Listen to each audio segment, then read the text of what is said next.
Well, the Speaker of the House, John Boehner, shocked everyone when he announced he will leave Congress at the end of this month. Despite the urging of many, Janesville Congressman Paul Ryan says he is not interested in the job. Scott Klug served Wisconsin in Congress for 8 years, and he's remained friends with both Republican leaders since leaving in 1998. It's always good to see you, Scott. Yeah, welcome. thanks very much. Nice to be back. So you and John Boehner have had a friendship that has sustained itself. Well, John was in my class, so we were both elected back in '90, so 25 years, and great guy. You know, grew up essentially running a bar in Cincinnati with his parents, and he's very much a Midwesterner, and he just burned out. Time to go, and I think everybody thought it would happen. I think people thought it would happen at the end of maybe this year or maybe sometime in the middle of next year. So faster than expected, which I think is what's caused all of this chaos, and what sort of scooted John out the door was, you know, the fight he has within his own party to try to keep folks marching in line. So now he has to be replaced, and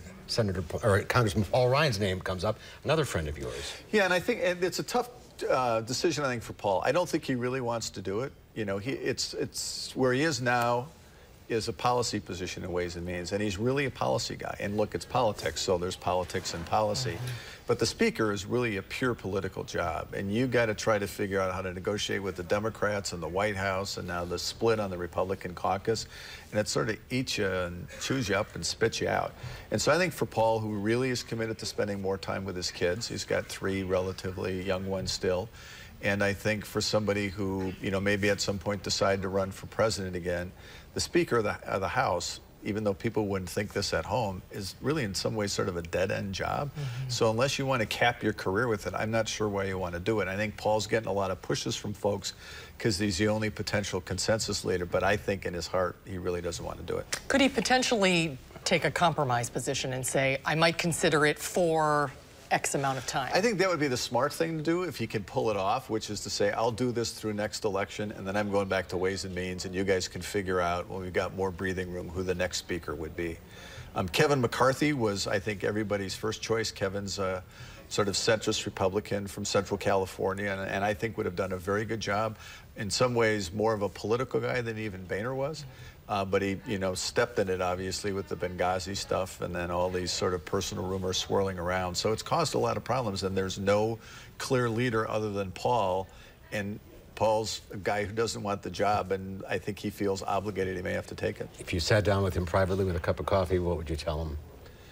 I'd tell him not to take it. I think he'd be much happier where he is. I can remember years ago when Midwest Express was still flourishing, flying on a plane to Washington one morning.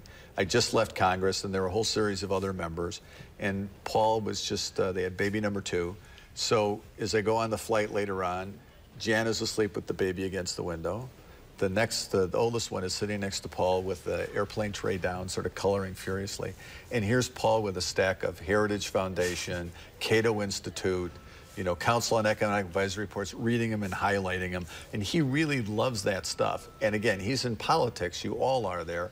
But there are some people just more driven by policy and you know, economic thought, how you change the tax code. That's what really drives Paul. And I think this is just a tough job. And his family as well. Yeah, and I think he spent a lot of time away from the kids when he ran for vice president, and I think his intention was to spend as much time as he can with them. And that doesn't mean flying around the country every weekend raising money for a Republican candidate. Scott, great to see you again. Always You good too. to see Thanks you very much Thanks for for being stopping with us. by. Sure.